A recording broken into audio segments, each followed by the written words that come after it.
1 minute. Students, this is your textbook. This is your textbook. चलो start करते हैं. Very important. मैं चाहता हूँ आधा घंटा, 30 minutes, 35 minutes. Students, let's start. Let's begin economics. This is the second lecture of economics. Yesterday, I have explained you the syllabus of economics. 12th standard, 12th commerce standard. 12th commerce syllabus of economics. Yesterday I have given you short introduction of each and every topic. तो मैं कल जो yesterday whatever I had explained you उसको 2 minute short में बोलता हूँ and then we will start with today's lecture. आज के लेक्चर में फर्स्ट चैप्टर के अंदर हम जा रहे हैं, लेकिन पहले जो कल जो बताया था उसको 2 मिनट में बता देता हूँ. Students, from where I have started, economics is a science. मैंने कल क्या बताया था? Economics is a science. Science किसी भी सब्जेक्ट को साइंस कब बोलते हैं? किसी भी सब्जेक्ट को साइंस का है, ये साइंस सब्जेक्ट है कब बोलते हैं? When it has a set of body of knowledge. जब उस सब्जेक्ट पे बहुत डिफाइन किया हुआ नॉलेज अगर जमा होता है तो उसको बोलते हैं साइंस.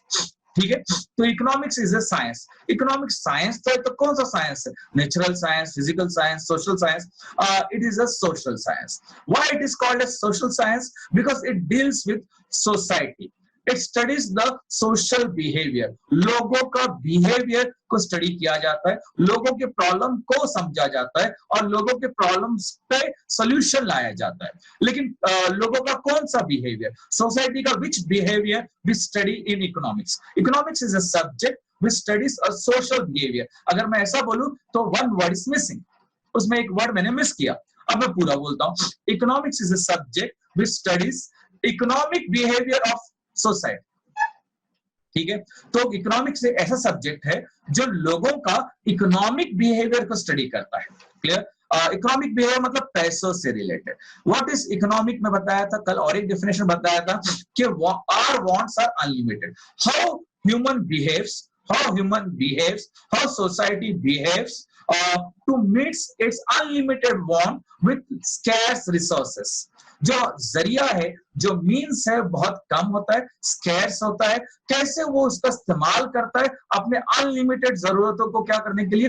पूरा करने के लिए. ये उसको एनालिसिस किया जाता है. अब सोसाइटी बिहेव कैसे करती है मतलब क्या? वो एक इंडिविजुअल हो सकता है, एक इंसान हो सकता है, एक हाउस होल्ड हो सकता है, घर हो सकता है, एक स्टेट, सिटी, कंट्री हो सकती है, वर्ल्ड हो सकता है. क्लियर हो गया? एक फर्म हो सकती है या एक इंडस्ट्री हो सकती है. ठीक है, सोसाइटी का मतलब वो सब होता है. तो इकोनॉमिक्स में उनकी स्टडी की जाती है. बात क्लियर, समझ में आ गया? अच्छा, सिर्फ स्टडी करने का मतलब ये नहीं होता है. तो economics has a knowledge, it has a set of knowledge which try to understand, with the help of which we try to understand these things and also find the solution. Solution भी हम निकालते हैं through economics subject. तो economics subject समझने का मतलब economics के concept समझना पड़ेगा. तो 12th में हम हर chapter, yesterday we have discuss कि कौन कौन से कंसेप्ट हम ड्यूरिंग द ईयर डिस्कस करने वाले. कल मैंने पूरा सिलेबस समझाया था, तो आपने कौन कौन से इकोनॉमिक कंसेप्ट सुने?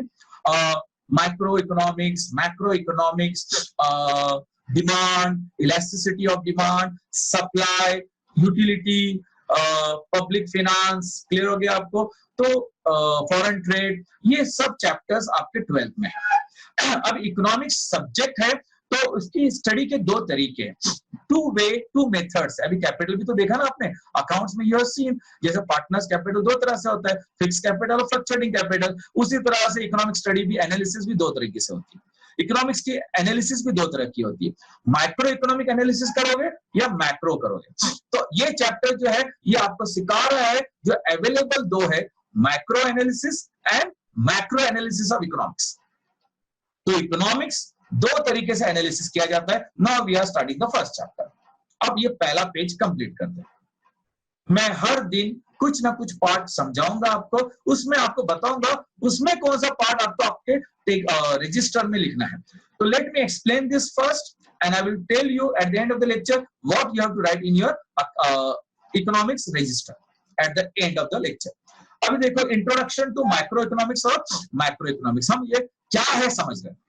ठीक है, ये आपको इतना तो बोल दिया मैंने कि there are 2 way of analyzing the economics. तो एक माइक्रो तरीका है स्टडी करने का और एक मैक्रो.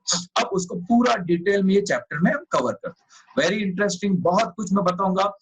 सिर्फ इकोनॉमिक्स का आपको जो टेक्स्ट लिखा हो वो नहीं बताऊंगा जो टेक्स्ट बुक में, अदर देन दैट, क्योंकि वो बहुत कुछ वर्ड यूज करते हैं और उसका भी नॉलेज होना जरूरी है हमें।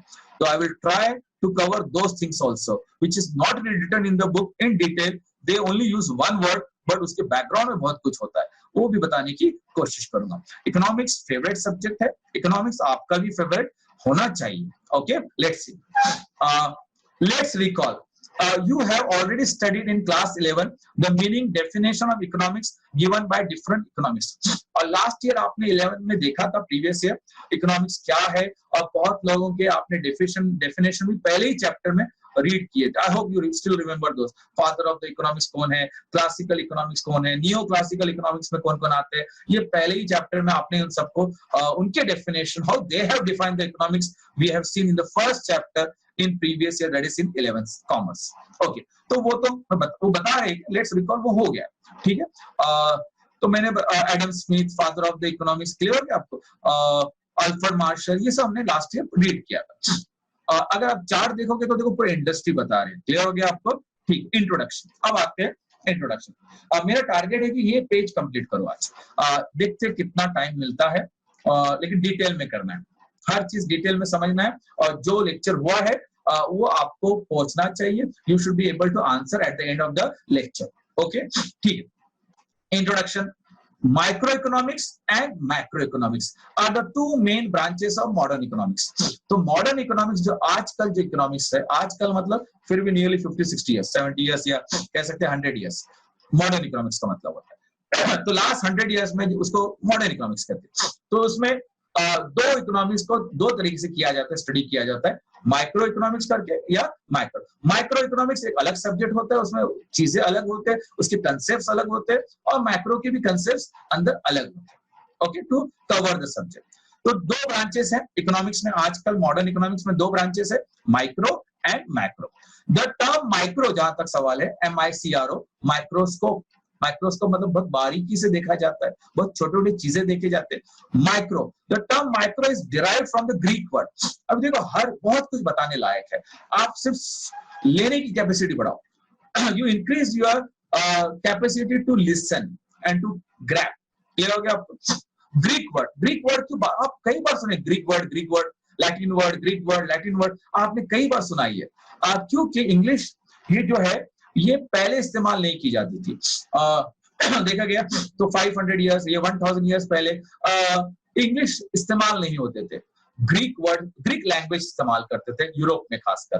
क्लियर हो गया? अपने यहाँ जैसे संस्कृत या कुछ और हो गए तो वहां जो होता है ग्रीक होता था, इंग्लिश बाद में आई, इंग्लिश लैंग्वेज पहले नहीं थी, क्लियर, बाद में इंग्लिश लैंग्वेज बनी। तो पुराने जमाने में तो ग्रीक वर्ड ही था, ग्रीक लैंग्वेज था, तो उस लैंग्वेज में एक वर्ड था माइक्रो, वो माइक्रो MIKROS, ये वर्ड था माइक्रोस। उससे इंग्लिश में जब हुआ, जब इंग्लिश लैंग्वेज बनी तो माइक्रोस का क्या इंग्लिश लैंग्वेज बना, माइक्रो, विच मीन्स, जिसका मतलब क्या था, स्मॉल और मिलियंथ पार्ट। मिलियन पार्ट मतलब 1 मिलियन में सब में छोटा पार्ट, मिलियन में छोटा सा हिस्सा। तो माइक्रो मतलब बारीक थी, small, very small. Clear? The term micro is derive from the, जहां तक मैक्रो का सवाल है, ये वर्ड कहां से आ गया, वो भी मैक्रो, KROS, वो भी ग्रीक वर्ड, वहां से इंग्लिश वर्ड कौन सा बना, MACRO, विच मीन्स लार्ज। तो माइक्रो का मतलब था स्मॉल और मैक्रो का मतलब था लार्ज। तो ये दो तरीके से इकोनॉमिक्स की स्टडी होती है, स्मॉल तरीके से छोटे छोटे चीजों को गौर किया जाता है, और मैक्रो मतलब एग्रीगेट किया जाता है, एक साथ देखा जाता है। अगर मैं इसका एग्जांपल दूं, अगर मैं एक किसी स्टील कंपनी की स्टडी कर रहा हूं, एक किसी स्टील कंपनी की फाइनेंशियल स्टडी कर रहा हूं, उनकी इकोनॉमी, उनके स्टेट ऑफ रनिंग की, उनका ऑपरेशन का एनालिसिस कर रहा हूं, how they are working, how they are functioning. तो अगर किसी एक कंपनी की अगर मैं बात कर रहा हूं, सोच रहा हूं, एनालिसिस कर रहा हूं, इकोनॉमिक एनालिसिस कर रहा हूं, दैट मींस क्या कर रहा हूं मैं, माइक्रो, MICRO, उसकी स्टडी कर रहा हूं। लेकिन अगर मैं सारे इंडिया में स्टील कंपनी को मिला के सोच के स्टडी कर रहा हूं कि इंडिया में स्टील इंडस्ट्री का क्या पोजीशन है, तो मैक्रो कर रहा हूं। ये सिंपल एग्जांपल, समझ में आ गया? गुड। अच्छा, दिस टर्म्स वर कॉइन्ड, देखो ये जो टर्म है ना, माइक्रो, मैक्रो, ये पहला कॉइन, देखो कितना अच्छा उन्होंने, how they nicely have put this. Coin का मतलब सामने लाना, उछालना। क्लियर हो गया? Who has coined this word? पहली बार लोगों के सामने किसने उछाला ये वर्ड? Coined the word. तो ये था the these terms were coined by Norwegian. Norwegian. Actually, R is silent. R is silent. तो इसको प्रोनाउंसिएशन क्या है? नॉर्वेजियन. नॉर्वेजियन का मतलब नॉर्वे से, नॉर्वे के लोग, जो नॉर्वे कंट्री है ना, स्वीडन के बाजू में ऊपर, यूके के ऊपर, यूरोप में. तो नॉर्वे को आर साइलेंट है. Norwegian economist. तो नॉर्वे के एक इकोनॉमिस्ट थे जिनका नाम था रैगनर फ्रिश ऑफ ओस्लो यूनिवर्सिटी. देखो ओस्लो यूनिवर्सिटी एक थी 1933 में. तो 1933 में वहां के एक इकोनॉमिक्स थे जिनका था, नॉर्वे के थे, लेकिन वो नॉर्वे से कंट्री, तो लेकिन आर नहीं बोलते यहाँ. नॉर्वेजियन इकोनॉमिस्ट जिनका नाम था रैगनर. इनका नाम याद रखना पड़ेगा हमें, क्योंकि इन्होंने जो मॉडर्न इकोनॉमिक्स में जो दो तरह की स्टडी है, माइक्रो और मैक्रो, इन्होंने ही कॉइन किया था. इन्होंने ही पहली बार लोगों को बताया था. तो we have to remember this person. Clear हो गया? तो Norwegian. Okay, someone is waiting. Someone is waiting in the waiting room. ठीक है. तो नॉर्वेजियन, नॉर्वे के इकोनॉमिस्ट थे जिनका नाम था Ragnar. Remember this name, it is very important, क्योंकि इनके वजह से माइक्रो मैक्रो पढ़ रहे हैं हम लोग. MIC and MAC. ओके, ठीक है. रैगनर फ्रिश ऑफ ओस्लो यूनिवर्सिटी 1933 इन्होंने कॉइन किया था. मेन ब्रांचेस ऑफ इकोनॉमिक्स क्या है? दो है. एक this is the person Ragnar. Clear? Micro economist and macro economics. तो ये दो branches of economics. This is the two way we study the economics. This is the two way of analyzing, studying the economics. और ये उन्होंने coin किया था. Do you know? अब इनके बारे में थोड़ा देख लेते. अब he is such an important person in economics. ठीक है, तो इनके बारे में जानना जरूरी है. Ragnar Anton Kittil फ्रिश. इनका बर्थ 1895 में हुआ था. डेथ इनकी 1973 में हुई थी. और नॉर्वेजियन इकोनॉमिक ट्रिशियन मतलब क्या है? अब इकोनॉमिक समझे. अभी इकोनॉमिक ट्रिशियन मतलब क्या है? मैट्रिक्स मतलब इन्होंने क्या किए? इकोनॉमिक्स को, ये पहले इंसान थे जिन्होंने इकोनॉमिक्स के स्टडी को स्टैटिस्टिकली प्रेजेंट किया, न्यूमेरिक डेटा के तौर पे प्रेजेंट किया. तो उन्होंने फिगर्स में लेके आए, उन्होंने कैलकुलेशन लेके आए इसमें. नहीं तो इकोनॉमिक्स थ्योरी था पहले से, लेकिन इसको उन्होंने, ये फर्स्ट पर्सन थे जिन्होंने न्यूमेरिकली, स्टैटिस्टिकली डेटा पे इकोनॉमिक्स को समझाया. क्लियर? तो इसलिए उनको कहते हैं इकोनॉमेट्रिशियन एंड इकोनॉमिस्ट. और इकोनॉमिक्स भी थे.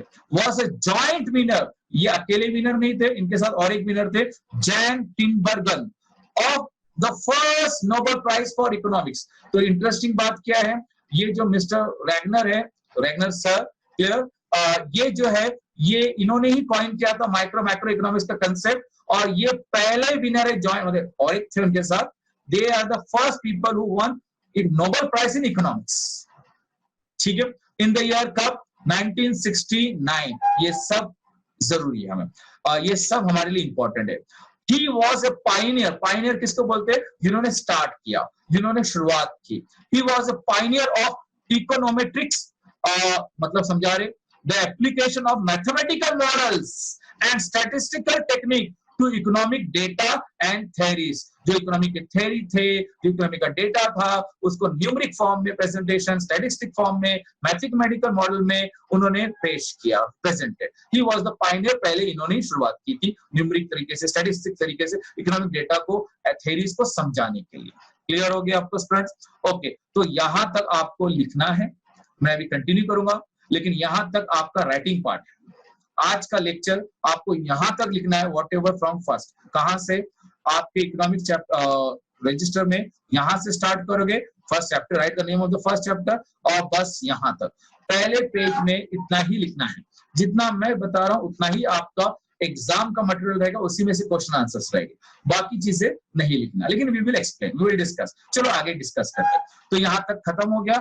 You know what is the homework for economics, what you have to write in the economic register. यहाँ तक फर्स्ट पेज में इतना ही लिखना है. आगे, ही कॉइन्ड मेनी इकोनॉमिक्स टर्म्स. अब जैसे उन्होंने माइक्रो इकोनॉमिक्स कॉइन किया था, मैक्रो इकोनॉमिक्स कॉइन किया था. कॉइन करना मतलब उछालना, सामने लाना, लोगों के दुनिया के सामने लाए उन्होंने. क्लियर? तो उसके अलावा और भी टर्म्स उन्होंने लेके आए थे. He coined many economic terms in an article of business cycle. उन्होंने एक आर्टिकल लिखा था, बिजनेस साइकिल. और बिजनेस साइकिल मतलब trade cycle, inflation, recession. Business अलग अलग दौर से गुजरता है, दुनिया में बिजनेस अलग अलग दौर से गुजरता है, उसको बोलते हैं बिजनेस साइकिल या ट्रेड साइकिल। तो फ्रिश वाज, देखो, likely the first person to have referred to the study of individual firm and producer। तो ये पहले इंसान थे जिन्होंने इस स्टडी को सामने लाया कि अगर हम एक इंडिविजुअल फर्म, एक बिजनेस की स्टडी करते हो या एक प्रोड्यूसर की study, producer means one who is producing, one who is manufacturing the goods, तो अगर एक फर्म या एक प्रोड्यूसर की स्टडी करते हैं तो उस स्टडी को कहते हैं micro economics. Moreover he refer to the study of, और जब एग्रीगेट, अब जब हम टोटल करके स्टडी करते हैं, टोटल चाहे प्रोड्यूसर की हो, टोटल चाहे फर्म्स की हो, एग्रीगेट जब करके हम स्टडी करते हैं इकोनॉमी को, तो उसको कहते हैं माइक्रो इकोनॉमिक्स। दैट्स ऑल, ये उनके बारे में था। आई होप आपको यहां तक समझा, लेकिन लेक्चर खत्म नहीं हुआ, अभी हमको और एक पार्ट कंप्लीट करना है जिसमें बहुत सारे नॉलेज हमें लेना है। तो अभी तक हमको क्या समझा, इकोनॉमिक्स स्टडी दो तरह से होती है, मॉडर्न इकोनॉमिक स्टडी दो तरीके से होता है, micro economics and macro economics. ये ग्रीक वर्ड से आया है word. who was the person who first coined these terms, clear, वो नॉर्वेजियन इकोनॉमिस्ट थे, क्लियर। उनका नाम क्या हमने डिस्कस किया student, the name of that person Ragnar Anton Kittil Frisch. तो इन्होंने ये कॉइन किया था, ठीक है, and he was the joint winner of the first economic Nobel prize in the year 1969। ठीक है, यहाँ तक चलो आगे बढ़ते हैं। अब आगे का डिस्कस करते हैं। यू शुड नो, हमें जानना जरूरी है, ऐसा बता रहे हो। You should know, that means we should know historical review of micro economics. थोड़ा रिव्यू करते हैं, व्यू करना, रिव्यू करना मतलब और एक बार देखते हैं कि हिस्ट्री में क्या हुआ था इसके रिलेटेड। ये माइक्रो इकोनॉमिक्स से रिलेटेड रिव्यू करते हैं, हिस्ट्री में क्या हुआ था, इसमें जब ये वर्ड आया तो उससे रिलेटेड कुछ जानकारी क्या क्या थी हिस्ट्री में। Let's review that. Micro economic analysis was developed first, ये पहले आया था। It is the traditional approach, ये पुराना तरीका है स्टडी करने का इकोनॉमिक्स, मतलब इंडिविजुअल लेके अलग अलग करके। origin of this approach can be traced back to, इसकी शुरुआत हम देख सकते हैं कहां से हुई थी, ये बहुत पहले से हुई थी। क्लासिकल इकोनॉमिक्स, इकोनॉमिक्स के फादर कौन, किसको कहा जाता है, एडम स्मिथ। तो उनके जमाने से माइक्रो ही करते थे, लेकिन वर्ड कॉइन नहीं किए थे, मतलब किसी ने उसको वर्ड नहीं दिया था, लेकिन स्टडी करने का तरीका वैसे ही था। वो इंडिविजुअल लोगों को स्टडी करते थे, इंडिविजुअल फर्म, इंडिविजुअल इंडस्ट्री, मतलब स्टडी का तरीका वो था, लेकिन किसी ने उसको नाम नहीं दिया था। क्लियर हो गया आपको? वो नाम तो नॉर्वेजियन इकोनॉमिस्ट ने दिया, ठीक है, लेकिन नाम किसने नहीं दिया था, लेकिन स्टडी वही करते थे। वो जो करते थे स्टडी, वो माइक्रो के तरीके से ही करते थे।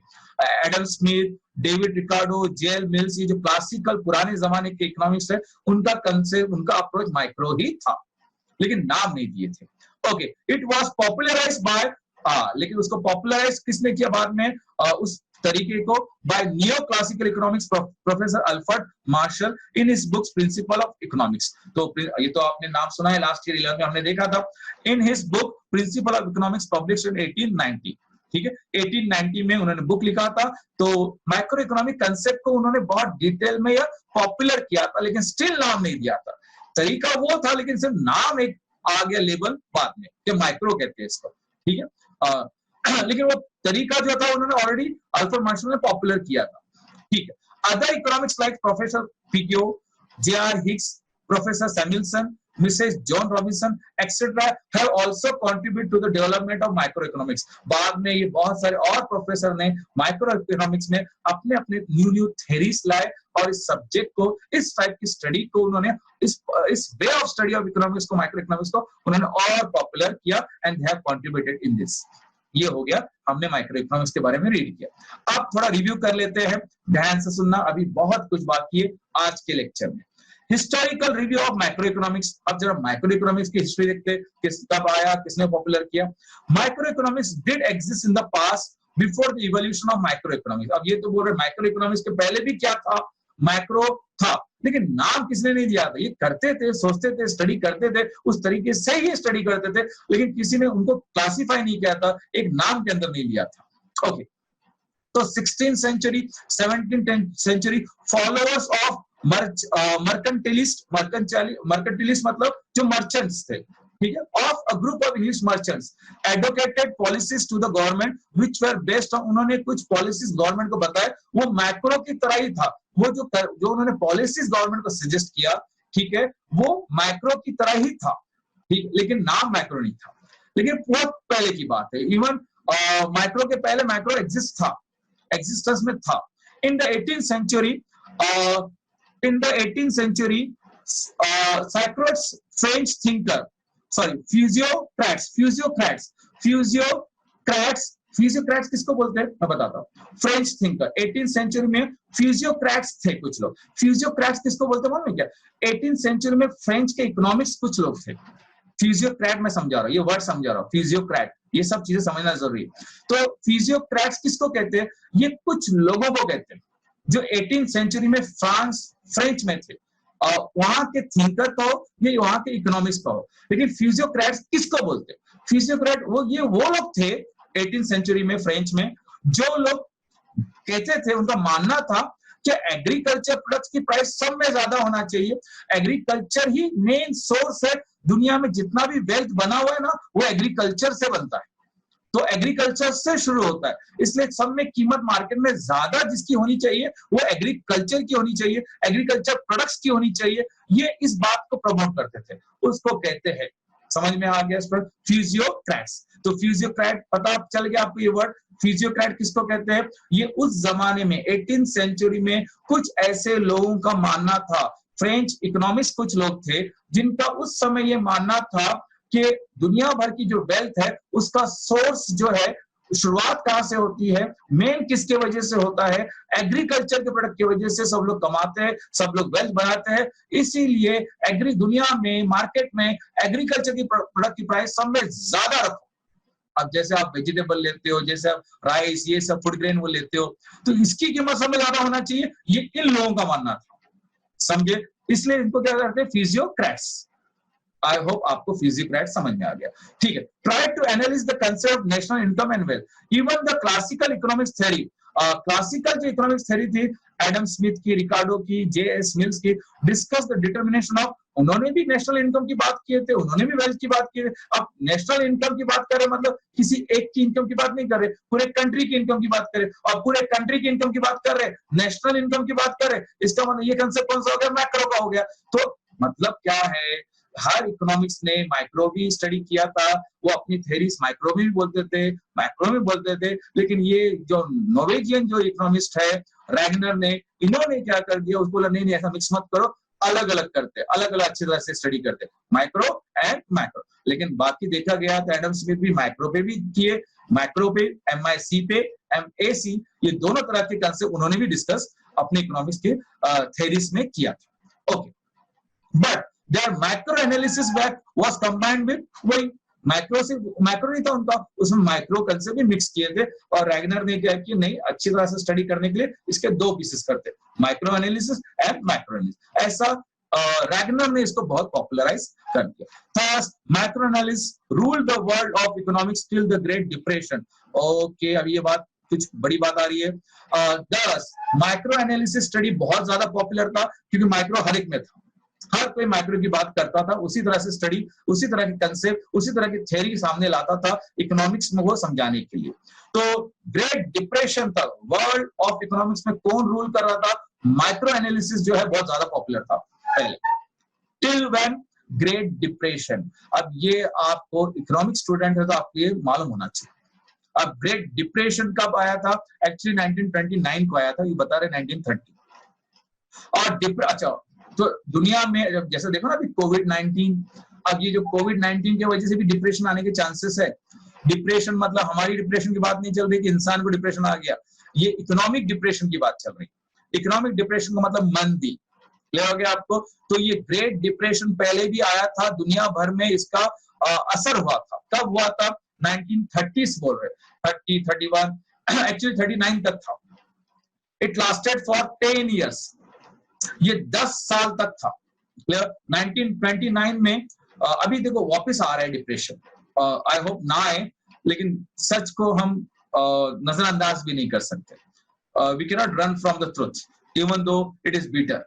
बिटर ट्रुथ है कि डिप्रेशन आने के चांसेस है, क्योंकि इकोनॉमिक एक्टिविटी सब बंद पड़ी है कोविड-19 की वजह से दुनिया में, तो डिप्रेशन आने के चांसेस है. ऐसा डिप्रेशन पहले कब आया था? 1929 में आया था, लेकिन यहाँ लिखा 1930. And it lasted for full decade. Decade का मतलब पूरे 10 साल तक मंदी छाई हुई थी दुनिया भर में, इकोनॉमिक मंदी थी, इकोनॉमिक डिप्रेशन था. क्लियर हो गया आपको? There is two word, depression and recession. अब मैं समझाऊंगा डिप्रेशन मतलब क्या, रिसेशन मतलब क्या। देखो स्टूडेंट, कोविड-19 अभी चल रहा है, कोविड-19 अभी चल रहा है, आप देख रहे कोविड-19 अभी हमारे दुनिया में ये सब चल रहा है, लेकिन हम ये एक्सपीरियंस अब कर रहे हैं, लेकिन ऐसा पहले भी आया है। कब आया था? मैं बीमारी की बात नहीं कर रहा, I am not talking about बीमारी की बात नहीं कर रहा, I am talking about economic depression. मंदी छा गई थी, इकोनॉमिक पूरा स्लो डाउन हो गया था, कोई बना नहीं रहा था, कोई बेच नहीं रहा था। क्लियर हो गया आपको? तो इकोनॉमिक डिप्रेशन की बात कर रहा हूं, लेकिन ये दौर अभी जो आने वाला है, हम अभी 12th की बुक में पहले पेज में पढ़ रहे हैं। कितना अच्छा नॉलेज है आप देखोगे। तो in the first page of economics, first chapter itself, we are discussing such a thing which is happening now और which may happen in the coming days. Clear हो गया आपको? 1 minute, someone is writing something. नहीं, it's okay, okay Tasmir, it's okay, कोई बात नहीं।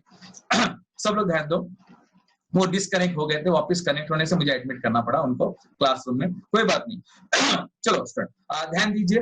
तो the great depression जो है ना, ये याद रखो, तुम इकोनॉमिक्स के अच्छे स्टूडेंट होने वाले हो, आपको ये सब बातें मालूम होनी चाहिए। तो माइक्रो इकोनॉमिक्स का दौर था, माइक्रो इकोनॉमिक्स, हर कोई माइक्रो एनालिसिस ही करता था इकोनॉमिक्स की। कब तक करता था दुनिया में? 1930 में जब डिप्रेशन आया तब तक करता था। उसके बाद लोगों ने इकोनॉमिक्स लोगों ने एनालिसिस चालू कर दिया, माइक्रो लेवल पे चालू कर दिया, फिर इंडिविजुअल देखा नहीं जाता था, एग्री कर भी स्टडी किया जाता था। तो अभी मैं थोड़ा एक्स्ट्रा नॉलेज के तौर पे इस पॉइंट को समझाना चाहूंगा, and I am going to end after explaining this point. मैं यहाँ क्लोज करूंगा, लेकिन ये पॉइंट समझाऊंगा। तो डिप्रेशन एक वर्ड है, रिसेशन एक वर्ड है, ये क्या है और ये ग्रेट डिप्रेशन क्या है, आज के बाद आपको मालूम होना चाहिए ग्रेट डिप्रेशन क्या है। देखो मैं बोल चुका हूं, डिप्रेशन का मतलब ये कोई साइकोलॉजिकल बिहेवियर की बात नहीं कर रहे इंसानों की, ये इकोनॉमिक जो हालात हो गई थी, जब सब कुछ मंदी हो गई थी, ना माल कोई बना रहा था, ना कोई खरीद रहा था, ना कोई बेच रहा था, इकोनॉमिक एक्टिविटी पूरा खत्म हो चुकी थी और बहुत कम हो गई थी। बेरोजगारी, unemployment was highest during this time. इसको ग्रेट डिप्रेशन क्यों बोलते हैं?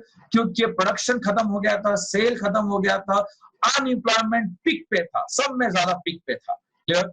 पावर्टी सब में ज्यादा थी इस दौर में, और ये दौर चला फॉर 1 डिकेड। डिकेड का मतलब होता है 10 साल, ठीक है, 1929 से 1939 तक। ये बहुत बुरा दौर दुनिया के लिए था। ऐसा ही थोड़ा महसूस हो रहा है आजकल या पिछले 2-3 महीनों से, और इसका रिजल्ट तो अभी इकोनॉमिक हालात तो हमारे देखे नहीं अभी तक हमने, अभी सब घरों में है, ठीक है, लेकिन हो सकता है इसका बहुत एडवर्स इफेक्ट हो हमारी इकोनॉमी पे।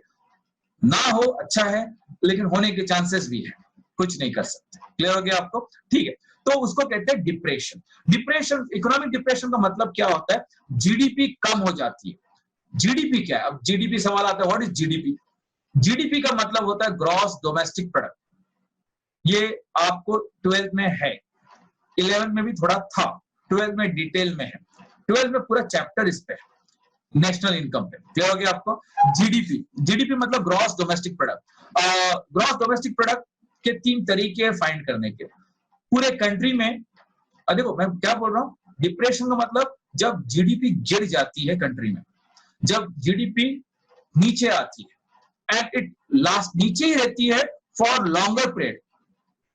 अगर 1 साल से ज्यादा रहा, 6 महीने से ज्यादा रहा, सालों साल रहा, तो उसको बोलते हैं डिप्रेशन। जीडीपी अगर कम हो गई तो, गिर गई तो, कंटिन्यूस नीचे ही है। और रिसेशन किसको बोलते हैं? अगर 6 महीने या 6 महीने तक अगर जीडीपी गिरती रही, बढ़ नहीं रही, तो उसको रिसेशन बोलते हैं। और जीडीपी गिरने का मतलब क्या होता है? अनएम्प्लॉयमेंट बढ़ता है, लोगों के जॉब छूट जाते हैं, पॉवर्टी आ जाती है, प्रोडक्शन नहीं होता है। पहले तो जीडीपी मतलब क्या है? ग्रॉस डोमेस्टिक प्रोडक्ट, ठीक है। अच्छा, तो 2 वर्ड समझना पहले, डिप्रेशन और रिसेशन। दोनों का मतलब यही है कि जीडीपी कंटिन्यूस नीचे गिरती है। डिप्रेशन में ज्यादा साल, ज्यादा टाइम के लिए, सालों साल, और रिसेशन में 6 महीने से ज्यादा, क्लियर हो गया? मिनिमम 6 मंथ अगर गिर गए तो बोल सकते रिसेशन है। अब जीडीपी मतलब क्या? अब देखो, GDP is very important indicator economics में, और हम सीखने वाले how to calculate GDP in economics. ये हम 12th में इकोनॉमिक्स में सीखने वाले In 12th economics, we are going to see, we are going to calculate, we are going to see in detail GDP क्या है और कैसे कैलकुलेट किया जाता है. There are 3 methods to calculate GDP. There are 3 methods to calculate GDP. Total income कितनी हुई, ये एक तरीका है. साल भर में किसकी income, all the sector, primary sector, secondary sector, tertiary sector. मतलब क्या, एग्रीकल्चर से कितनी इनकम हुई कंट्री में, मैन्युफैक्चरिंग से कितनी इनकम हुई, सर्विस सेक्टर से कितनी इनकम हुई, सबकी पूरे कंट्री में टोटल इनकम कितनी हुई. या तो इनकम से आप टोटल कैलकुलेट कर सकते हैं जीडीपी, और इंक्लूडिंग मल्टीनेशनल कंपनी जो इंडिया में काम करते हैं उनके भी इनकम. तो सब मिला के इनकम, या तो इनकम से जीडीपी कैलकुलेट होता है, या तो टोटल खर्चा कितना सब लोगों ने किया उससे भी जीडीपी कैलकुलेट होता है. ठीक है, या टोटल कितना माल बनाया या सर्विस दिया. ठीक है, primary sector, secondary sector, tertiary, agriculture, manufacturing और सर्विस. तो इन तीनों को मिला के या तो 3 में से एक तरीके से कैलकुलेट करते जीडीपी, या तो कितना प्रोड्यूस किया, कितना सर्विस दिया इससे, या तो इनकम वाइज, या तो एक्सपेंडिचर वाइज. इन तीनों में से टोटल कोई भी एक की कर लो. ठीक है, एक तरीका फॉलो करो and then we calculate GDP. और ये बढ़ते रहना चाहिए. अगर ये कंटिन्यूअस गिर रही है, if it is going down, इसका मतलब प्रोडक्शन कम हो रहा है. प्रोडक्शन क्यों कम हो रहा है, क्योंकि लोग खरीद नहीं रहे. प्रोडक्शन से देखो, इनकम से देखो, एक्सपेंडिचर से देखो, लेकिन ये बढ़ना चाहिए. If it is continuously falling down for more than 6 months, तो वो रिसेशन है. If more than years, then it is depression. और 10 साल तक चला था ऐसा, कब, उसको कहते हैं ग्रेट डिप्रेशन, दुनिया में हुआ था. आई होप ऐसा ना हो, चांसेस अभी है. ठीक है, and you know the reason. ठीक है, थोड़ा एक चार्ट और देख लेते. One chart again we will see this. एक चार्ट और देख लेते स्टूडेंट्स, आपको समझाने के लिए मैंने एक चार्ट बनाया था. Let's see. हाँ, depression versus recession. Depression is a long term GDP fall और significant amount of fall in GDP. Recession क्या है, is defined as GDP fall. यहां भी जीडीपी गिर रही है, लेकिन अमॉन्ग्स 2 consecutive क्वार्टर्स. एक क्वार्टर 3 महीने का होता है. साल में how many quarters are there, 4 quarters. 4 quarters are there, 3-3 महीने के एक क्वार्टर्स. तो 2 क्वार्टर्स कंटिन्यूअस अगर जीडीपी गिर रही है, देखो ये कौन फाइंड कर रहा है जीडीपी, कौन चेक करते हैं बेटा ये जीडीपी, ये इकोनॉमिक्स लोग करते हैं. ये इकोनॉमिक्स के स्पेशलाइज्ड जॉब होते हैं गवर्नमेंट में. ये गवर्नमेंट में जॉब्स होते हैं इकोनॉमिक्स के.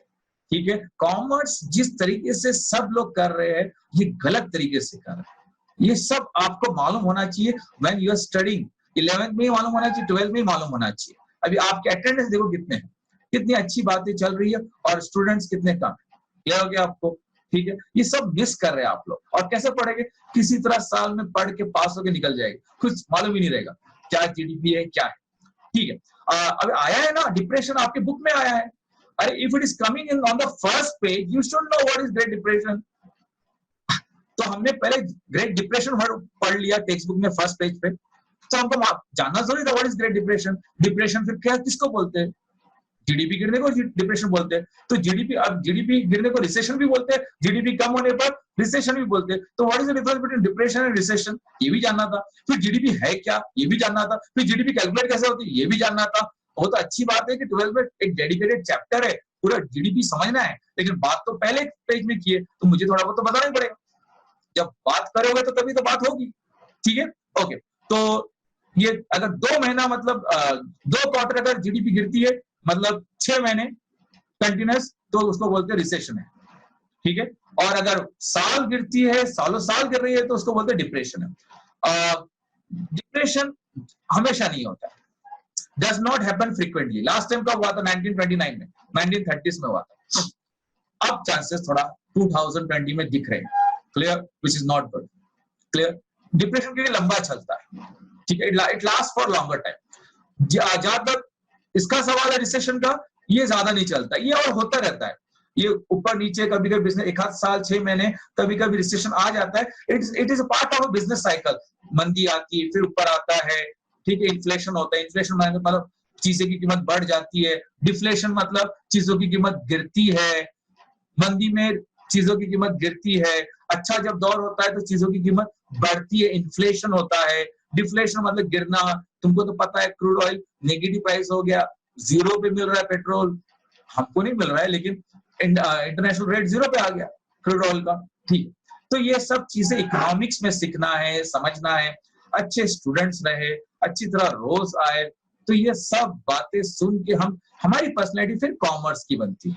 नहीं तो फिर हम कॉमर्स के स्टूडेंट नहीं, और कुछ भी फायदा नहीं होता कॉमर्स का ऐसा सीख के बिना नॉलेज के। Okay, does not happen frequently, depression हमेशा नहीं होता है, नेचुरल अकरेंस, ये तो होता ही है, part of the business cycle है, नीचे आता है फिर वापस डिमांड आता है, कंटिन्यू चलता है। लेकिन अगर खींचना नहीं चाहिए, अगर रिसेशन बढ़ जाता है तो क्या बन जाता है, हाँ डिप्रेशन बन जाता है, ठीक है, economic depression. Okay, has a severe impact, इसका असर बहुत सीवियर होता है on the economy in the longer run, लंबे समय के लिए इकोनॉमिक हालात पे इसका बहुत बुरा असर होता है, क्योंकि बेरोजगारी, अनएम्प्लॉयमेंट बढ़ता है, पॉवर्टी बढ़ती है, ठीक है, ये बहुत ज्यादा इसका इफेक्ट होता है, इंपैक्ट होता है। जहां तक रिसेशन का सवाल है, इसका शॉर्ट रन होता है, 6 महीने 7 महीने 8 महीने में वापस चीजें स्टार्ट रोलिंग अच्छी तरह होना चालू होते हैं, तो प्रॉब्लम इतना नहीं होता है, थोड़ा बहुत जॉब्स कट होते हैं लेकिन ज्यादा नहीं होता है, ठीक है। एक जोक है डिप्रेशन, और अभी क्योंकि आप अच्छे इकोनॉमिक्स के स्टूडेंट हो, क्योंकि आप अच्छे इकोनॉमिक्स के स्टूडेंट हो, अच्छे कॉमर्स के स्टूडेंट बन रहे माशाल्लाह, तो एक जोक भी आपको उससे रिलेटेड मालूम होना चाहिए। डिप्रेशन और रिसेशन में फर्क क्या है? डिप्रेशन और रिसेशन में फर्क क्या है? There is an old joke amongst economists that states a recession is when your neighbor loses his job. Recession उसको बोलते जब आपका पड़ोसी का नौकरी जाती है, और डिप्रेशन उसको बोलते जब आपकी नौकरी जाती है। इंटरेस्टिंग, क्लियर हो गया आपको? अंडरस्टूड, क्योंकि आप पे भी असर होगा, ज्यादा असर होता है, क्लियर। तो रिसेशन किसको बोलते हैं? Recession is when your neighbour loses his job, आपका पड़ोसी को जब नौकरी छूट जाती है। और डिप्रेशन मतलब क्या है?